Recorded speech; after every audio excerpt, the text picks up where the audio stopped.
kısa böyleyiz. Meseleye tekrar başlayalım inşallah. Bismillah. Allah'ın selamını tekrar üzerimize olsun. Allah'ın rahmeti de üzerimize olsun. İnşallah rahmet olmadan ne dini ne de imanı anlayıp orada düşmemiz de tabii ki mümkün değildir. Ve bu sebepten de inşallah geçen hafta kaldığımız yerden İmam Macuruni'nin Kitab-ı Şeriyesi'nin 2. ciltte 49. babdan 2. bölümden inşallah 2. bölümden inşallah başlayırıq. Deməli, mevzumuz nedir? Kulların, yani müminlerin kıyamet günde Allah Subhanahu Teala'nı görmeleri. Yani ibadet ettiğimiz Rabbimizi kıyamet gününde görmek.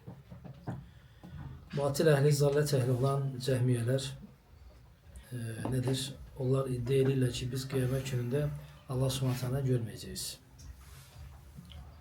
Ve aynı şekilde Mü'tezile de düşünür.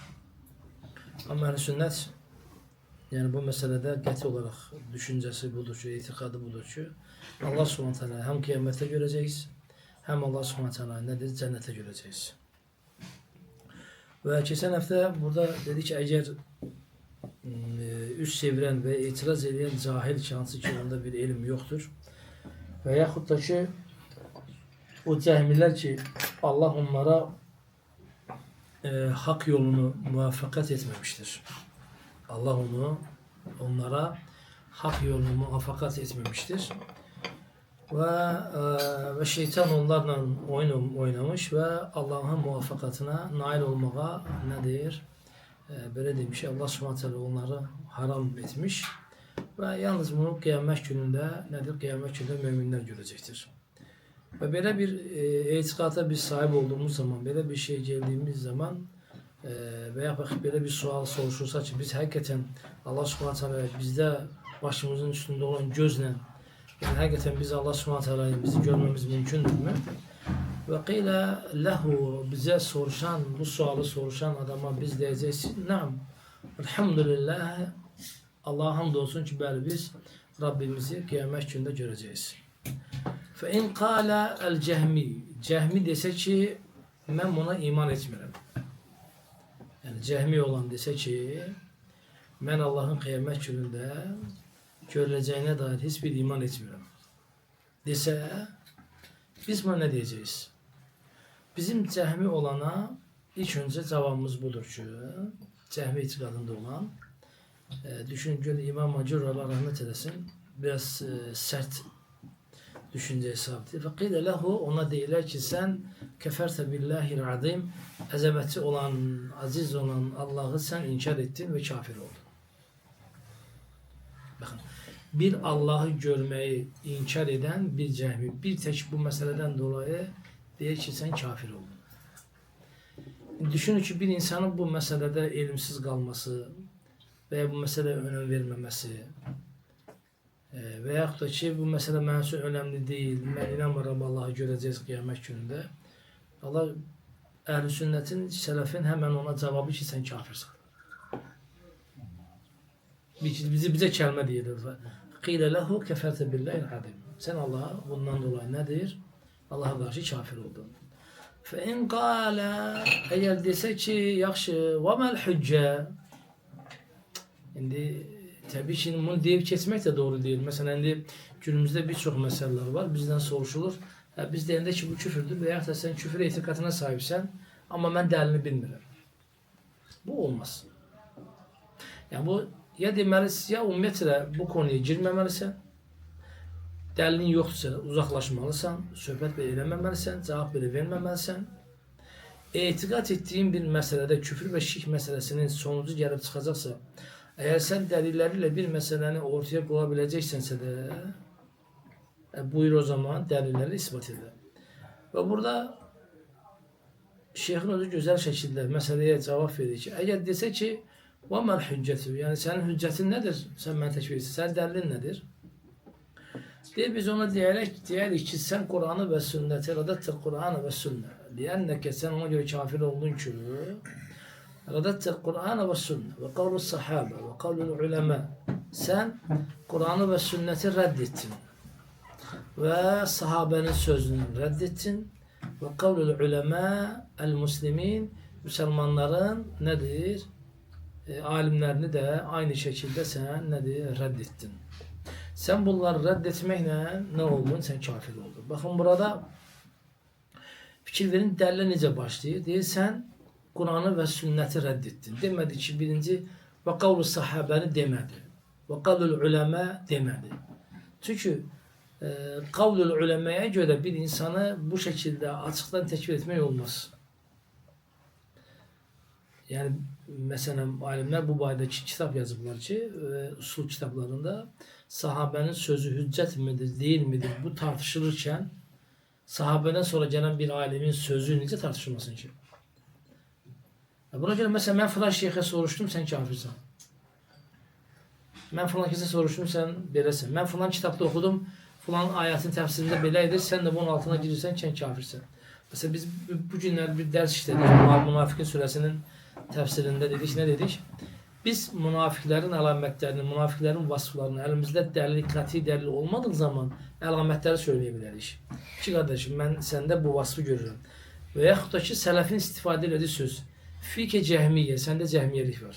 Veya sen eşarilik var. Veya sende metrudiyi görürüm. Veya sen falan tayfaya benzeyirsən. Veya senin sözün, senin kavluka, senin sözün yüşbihü kavlu lihaula. Senin sözün onlara benziyor. Ve senin fikrin, senin düşüncen falan kesin düşüncesine fikrine benziyor. Yani sen zaten bunu dediğin zaman elhamdülillah zaten sen özünden yani o adamı ve düşüncesini teberri etmiş olursan. Bu sebepten de eğer elde hakikaten de bir delil varsa, delil olduğu zaman ne diysen, sen Kur'an'ı ve sünneti diye reddettin ve sonrası değil ve kavlu sahabenin de sözünü reddettin. Ve sonra diyor kavlul ulemâ'il muslimin.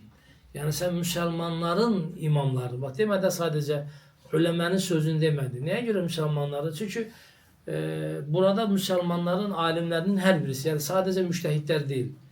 Ulema deseydi çok güman ki burada sadece müştehittir.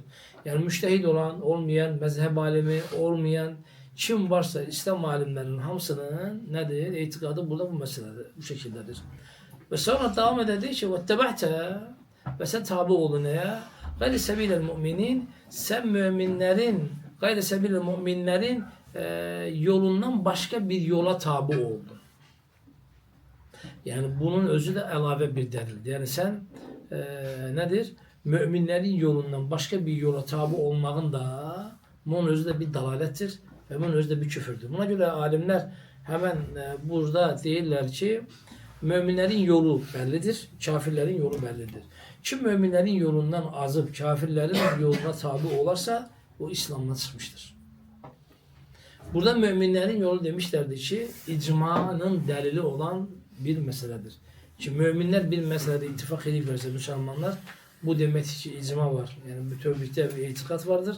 Kim bundan başkası da tabi olursa ve o adam nedir? Müminlerin yolundan çıkmıştır. Ve sen değil o avakunte mimmen kâle Allah Teala sen o keslerin itikadına, o keslerin mezhebine girdin ki bu ayetin altına girdin ki ve men yuşakikir rasûle min ba'di ma tebeyyene lehul huda ve yettebi gayre sebilel mu'minin nuvellihi ma tevelle ve nuslihi cehennem ve sa'at masira. Sen değil o keslerden oldun ki Allah ve Resulünün şeriatı, hükümleri, ayeleri, hidayeti belli olduktan sonra min ba'di ma tebeyyene lehul huda yani ona beyan olundu, ona beyan edildi ki ne? Kimin yolu? Müminlerin yolu. Ve sonra ve yettebi' tabi oldun ya gayre sebilel müminin. Müminlerin yolundan başka bir yola tabi oldun sen.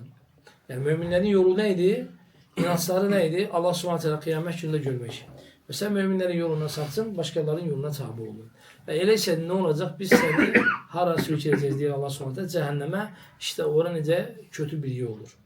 Ve mesele birinci böyle bir müqəddimə verir. Yani böyle bir açıklama verir. Sen ümumiyyətlə Kur'an sünnete muhalefet ettin, sahabeye muhalefet ettin, alimlere muhalefet ettin. وَاتَّبَعْتَ غَيْرَ سَب۪يلَ الْمُؤْمِنِينَ Müminlerin yolundan başka bir yola tabi oldun. Ve ne de ki Allah da diyor ki وَمَنْ يُشَقِّ رَسُولُ مِنْ بَعْدِ kim Allah ve Resulüne karşı gelirse veya Allah'ın Resulüne karşı gelirse مِنْ بَعْدِ مَا تَبَيَّنَ لَهُ الْهُدَى ona hidayet açık bir şekilde tebeyyene beyan oldu, açıklandı, kapalı değil. Hak ile batili görme imkanına sahipti. Ve bundan sonra ne dedi? O ayette bir yüz çevirdi. Hakkı gördü, yüz çevirdi. Ne dedi? Müminlerin yolundan başka bir yola tabi oldu. Bu ümmi olarak şeyhin mənə meseleye birinci cevabı budur. İkinci cevabı odur ki, yani birinci olmadı Kur'an'dan dəllə gəlincə, indi hamısını bakın. Burada 5 tane yol söyledi. Doğru mu? Birinci ne dedi? Kur'an. İkinci sünnet. Üçüncü sahabenin sözü. Dördüncü alimlerin sözü. Beşinci müminlerin yolu. İndi bunların hamısına teker cevap vereceğim. Neye göre sen Kur'an'a muhalif oldun? Hansı ayete esasen? Şu Kur'an'a dəlildir da yani. Kur'an'dan dəlil olduğuna göre sen hansı ayete göre sen bu küfre düştün? Fekavlullahu Teala Kur'an-ı Kerim'de kıyamet sonunda Vucuhu yevme idin nadira, o gün yüzler var ki parlayacaktır. Yani nur saçacaktır müminlerin. İlâ rabbiha nadira. İşte müminler Rablerine bakacaklar, görecekler yani. Birincidir, sen bu ayete karşı kafir olur. Çünkü bu da Allah subhanahu vucuhun yevme idin nadira, yani o günkü yüzler var parlayacaklar. Yani mümin olduklarından dolayı, Müslüman olduklarından dolayı. İlâ rabbiha, Rablerine bakacaklar. Rablerine nezar, yani açık gözleriyle, yani var olan bizim hal-hazırdaki olan gözümüzle, yani bu rüya gözü değil veya hayal değil, düşünce değil, yani açık bir şekilde değil, Rablerini görecekler. Ve kâle Teala ve kad akbar anil kuffari, kafirler hakkında haber verirken ennehum mahcubun an rü'yetihi, onlar Allah subhanahu teala'yı görebilmeyecekler. Kimler? Kafirler. Yani Allah subhanahu teala kafirleri görmesine, yani görmesi barədə açıq bir şey deyil ki, kəllə, asla və asla, şübhəsiz ki onlar innəhum rabbihim idin ləməhcubun.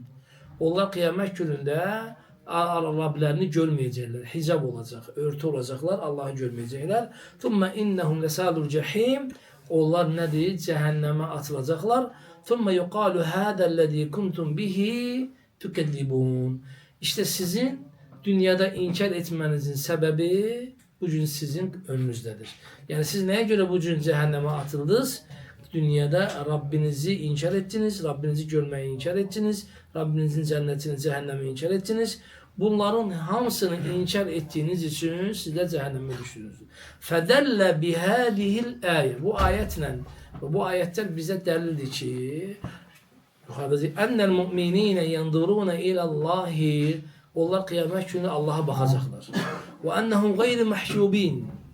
Onlar ondan mehrum olmayacaklar. An rüyetihi ve kerameten minhum lehum. Allah'tan bir keramet, Allah'tan bir lütuf olarak bu bize verilecek. Ve bunu aynı şekilde, bakın bu buraya kadar zikrettiğimiz İmam Acurri'nin kendisinin aktardığıdır. Ve aynı şekilde İndi Lelekai, İmam Lelekai'nin Ehl-i Sünnet'in İtikat kitabında su ile İmam Şafii'ye soruşuldu bu mesele. Dedi ki İmam Şafii bu ayet hakkında ne değilsiniz? Yani şans ayet hakkında, o kafirlere gösterilen ayet hakkında. فَفِيهِ هَذَا دَلِيلٌ عَلَى الْمُؤْمِنِينَ لَا يُحْجَبُونَ عَنِ اللّٰهِ diye, bu delildir ki müminler Allah'ı görmekten mehrum olmayacaklar. Yani İmam Şafii ne dedi? Bu ayet bize delildir ki nedir? Kıyamet gününde müminler Allah'ı görmekten nedir? Mehrum olmayacaklar. Hansı ayet? Kelle innehum an rabbihim yevme idin lemehcubun. Onlar kıyamet günü Allah'a karşı, Allah'ı görmekten mehrum olacaklar. Veyahut da ki onlar mehrum olacaklar. Böyle diyek. Kelle innehum an rabbihim. Onlar Rablerinden mahrum olacaklar. Neyinden mehrum olacaklar diyor? Allah'ı görmelerinden mehrum olacaklar. Ve İmam Şafii deyip bu da o zaman delildir ki nedir? Müminler Allah'ı görecekler ama kafirler nedir? Görmeyecekler. Aynı şekilde İbn Kayyim ve diğerleri İbn Semih de İbn Mübarek'ten hadis rivayet getirerek ki kıyamet gününde nedir? Allah Subhanahu ve Teala'nın yani görmesi sadece müminlere ve kafirler ise bundan mehrum olacaklar. Ve yukarıda da zikredilen Mutaffifin ayetinde kelle innema rabbihim yevme idin lemehcubun ki bu ayeti değil nedir? Kafirler için, yani kafirler kıyamet gününde Allah Subhanahu Teala nedir? Görmeyecekler. Ve yine bu İbn Battah İbanatul Kubra'da yine o da aynı şekilde ve za'amel cehmi bi kufrihi, yani cehmi bu da tekfir etti bak. Yani bazen dilleri alimler, selefler cehmileri tekfir edip bilmeden bir meselede tekfir edilir. Hala başka meselelere gerekiyordu. Göreceğiz. Zaten bu babdan sonra isim sıfat babıdır. Yani bu tevhid bu ikinci cilt demek olar ki isim sifət babıdır. Yani birinci cilt iman meseleleri, İslam meseleleri, Kur'an sünneti, menhec meseleleriydi. Yani imanın 6 şərtiydi. Yani birinci cilt İmam Acurri'de neydi? İmanın 6 şərti, yani qədər mövzusunu en axırıncı işledik. Bu gündən sonra ise yani bu kitapta ise nedir? İkinci kitapta tamamen demek olar ki en çok neye yer verilmiştir? Allah'ın isim ve sıfatlarına, arşı, yani yüzü vesaire tüm hamısı zaten bu mevzular burada geçmektedir. Ve burada görürük ki sadece bir meseleyle bağlı nedir? Onları nedir? Alimler ki cehmi bir küfürüyle ki onlar kıyamet günü inkar ettiler ki Allah'ı görmeyi. Yani Allah'ı görmeyi inkar etmeyin özü mücerret bir küfürdür. Yani insan dese ki ben Allah'ın görülmesine inanmıram. Kıyamet günü biz onu görmeyeceğiz veya cennete biz onu görmeyeceğiz. Ve tabii ki nedir? Yani o insanın İslam'dan bir payı yoktur ve o bu sözüyle Allah'ın kitabını değil neylemiştir? O bu sözüyle Allah Subhanahu kitabını değil yararlamış, inkar etmiştir. Allah'a karşı değil yalan uydurmuştur. Ennel ebrar ve ennel ebrar şüphesiz ki ebrar olanlar ve füccar olanlar hamısı nedir? Cemiyen mehkumun Rabbihim, yani onlara göre nedir? İstir ennel ebrar olsun ve füccar olsun cemiyen onlar Rablarını görmeyecekler. Ama Allah Subhanahu teala ise der hine Allah Subhanahu öz kitabında der ve vakat ekzebehumullah Allah onları yalanladı veya kitabında onları yalanladı ki ferraka beynel ebrar ve füccar, yani günahkarlarla yaxşıların arasını ayırdı ki nedir? Ebrar olan insanlar Allah'ı görecekler ama velakin nedir? Füccar olanlar görmeyecektir. Ve ebrar olanlar da ki yani kimlerdir? Yani idhum onlar kimdir? Ennebiyyün peygamberler ve şühedâ ve salihin ve onun kimi olan insanlar nedir? Allah Subhanahu teala elbette ki nedir? En güzel bir şekilde değil nedir? Görecektir. Bu ayet değil buna yani delildir. Ve sonra de ki ve kâle Teala Kur'an'da lillezîne ahsenul husnâ ve ziyâde lillezîne ahsenu, yani o güzel emel sahiplerine daha güzelleri, daha yaxşıları verilecektir. Ve ziyadeten ve elave de nese verilecektir. Ziyade olarak ne verilecek? Onlara verilen ziyade nedir? Hiyen nazaru ilallahi teala. Yani cennet ehlinin emelleri cennette verilecektir. Mükafatları onlara artıklamasıyla verilecektir ve en büyük mükafat ise insana nedir? En büyük mükafat ise Allah Subhanahu teala görmüyor olacaktır. Yani başka bir ayette Allah Subhanahu teala diyor ki ve kana Allah ve kana bil mu'minine rahime. Allah Subhanahu teala müminlere karşı merhametlidir ve merhametli olacaktır. Tahiyyetuhum yevme yelkavnehu selam. Allah Subhanahu teala yani onlara karşılaşacaktır. Cennete girecektir müminlerin karşısına ve onlara selam verecektir. Ve a'de lehum ecran kerime. Allah onlara çok büyük bir mükafatlar da nedir? Hazırlamıştır. Ve burada alimlerimiz yani selefin itikadı budur ki İbn Kayyim de bu meseleye bir not düşmüş ki yani kıyamet gününde bizler Allah Subhanahu teala'yı göreceğiz, danışacağız. Allah bizimle danışacak ve Allah Subhanahu teala bizi görecek ve biz Allah'ı öz güzel vasfıyla vasfettiği şekilde biz onu nedir göreceğiz. Bizim için onu görmemize her hansı değil bir mani olmayacak. Ve alem rahimekallah iyyâne ve iyyakum. Allah bize ve size diye rahmet eylesin. İlm ehlinin ve lügat ehlinin yanında el-liqa ki bu da tahiyyetum yevme yelkavnehu yani onlar karşılaşacaklar. Yani Allah Subhanahu ve Teala'yı zatıyla beraber görecektir. Yani burada kıyamet gününde diye onlarla Allah karşılaşacaktır. Yani Allah Subhanahu Teala ile nedir? Bir başa yani görüşecekler. Allah'ın zatını görecekler. Allah'ın yüzünü görecekler. Allah'ın hüsnü cemalını müminler görecektir. Ve diyor ki onlar ve yaravullah Teala Allah'ı görecekler ve yaravnehu yani Allah onlar da Allah'ı görecek ve yusallimu aleyhim Allah onlara da İmam Acurri selam verecek ve yukellimuhum Allah onlarla danışacaktır ve onlar da Allah'la danışacaklar. Kimler olacak bunlar? Tabii ki bunlar olan insanlar elbette ki nedir? Yani müminlerdir. Yine bu babda liqa kelimesinde yine aynısını İbn Battah'da öz kitabında dedi ki icma etmiştir ki ehl-i luga bu da liqa kelimesine huna Yani buradaki sadece bir mənadır ki, yani gözlerimizin yani üzerindeki olan yani bu gözlerimizle ne ineceğiz? Allah'a bakacağız ve Allah'ı göreceğiz. Ve tabii ki insanlar Allah Subhanahu kıyamette başka bir şekilde görecekler de rivayeti vardır. Ama esas olarak Allah Subhanahu nedir? Cennette en güzeliyle nedir? Müminler böyle diyeyim tam açık bir şekilde nedir? Cennette Allah Subhanahu nedir? Görecektir. Ve İbn Qayyim de yine devam ederek diyor ki İbn Qayyim ve ecma'a diyor ki Hadil Ervah kitabında ve ecma ehlül lisan lisan ehli yani lügat ehli icma etmiştir ki kıyamet gününde Allah Subhanahu Teala biz yani hakiki gözümüzle göreceğiz. Her hansı bir mezaz, her hansı bir şey nedir? Olmadan, perde olmadan Allah Subhanahu Teala kıyamet gününde nedir? Göreceğiz. Ve sonra ise Şeyh burada yeni artık Peygamber Aleyhisselatü Vesselam'ın böyle diyeyim ki hadisleriyle meseleye delil vermeye başlıyor. Niye? Çünkü başta ne söylemişti? Demiş sen ona göre kafir olduğun için Allah'ın kitabını reddettin ve sonra ise nedir? Peygamber sallallahu aleyhi ve sellem'in sünneti reddettin. Ve ona göre de burada birinci başlayır. Nedir? Sünnetin ümmetle delil olduğunu yani sünnetin özünün bir delil olduğunu sonra ise sünnetten deliller getirir. Yani birinci neyle başlayır? Birinci meseleye ondan başlayır ki nedir? Sünnetin delil olduğunu.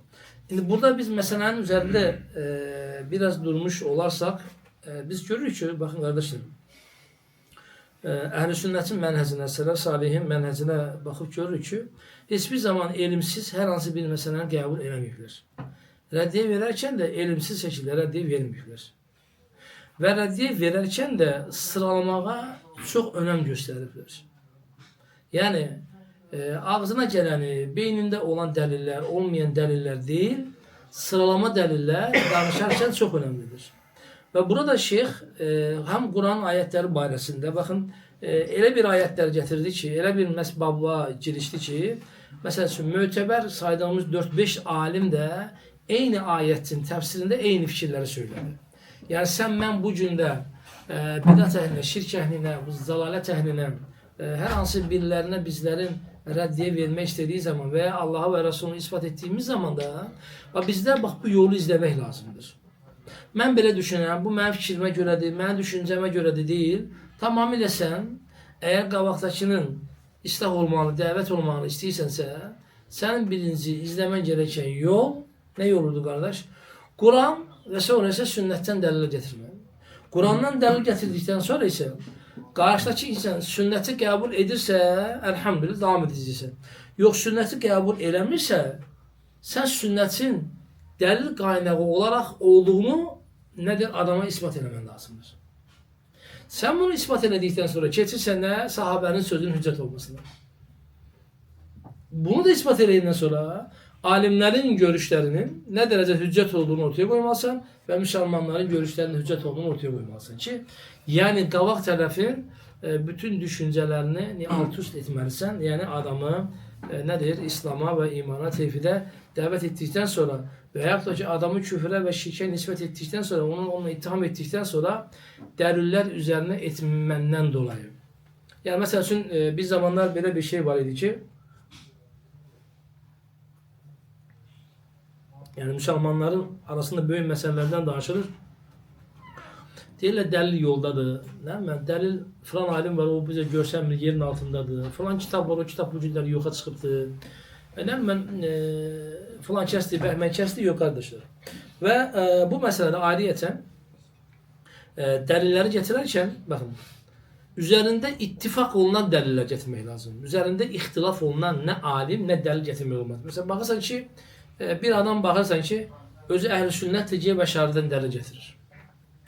Özü sələf səlihin əqidəsinə məxsuddur, gedir mürciyədən dəlil gətirir. Gedir və yaxud da ki, heç əhl-i sünnət olmayan birisindən, sufi olandan gelib dəlil gətirir. Və ya gedib hər hansı bir xarici alimindən və ya düşündü mənhəzində olandan dəlil gətirir. Bu olmaz. Yəni, biz məsələni ispat edərkən, sıralama olaraq bəzi alimlər deyir ki, qabaqlığınızdakı insanlara, əgər onların öz məzhəbindəndirsə, yəni adam Şiədirsə, adam məsələn cəhmidirsə, cəhmiyələrin bunun əksinə aid olan bir dəlillər varsa, sən Quran və sünnəti zikr etdikdən sonra bunu deyə bilərsən ki, sizin öz alimləriniz belə bu məsələdə belə düşünmür. Necə ki, bu günləri şiələr haqqında olan məsələlərdə deyilir ki, sizin sevdiyiniz imamlarınız dahi bu məsələdə belə düşünmür. Niyə? Qabaq tərəfə doğru bir cavab vermək üçün. Buna görə İslam alimləri deyir ki, ümumiyyətlə qabaqdakı insana əgər fayda vermək istəyirsənsə də dəvətdə sıralamağa önəm göstərməlisən. Axırıncı olan fikrini əvvəldə söyləməməlisən və ya ortada söyləməməlisən. Axırıncı gətirmiş olduğun zəif dəlili başda söyləməməlisən ki, adam tamamilə rədd olub çıxış getsin. Sıralama ilə başlamalısan. Birinci dəlil, ikinci dəlil, olmadı 3, olmadı 4, olmadı 5. Tamamilə artıq məsələni bitirməlisən. Bəzi məsələlər var ki, bir ayət yetərlidir. Bəzi məsələ var ki, bir hədis məsələyə tamamilə yetərlidir. Yəni şərt deyil ki, sən bir məsələ haqqında onlarla ayət gətirirsən. Qəti, üzərində ittifaq olunan bir dənə ayət varsa, yetərlidir o məsələ üçün nədir? Cavab olaraq və ya dəlil olaraq.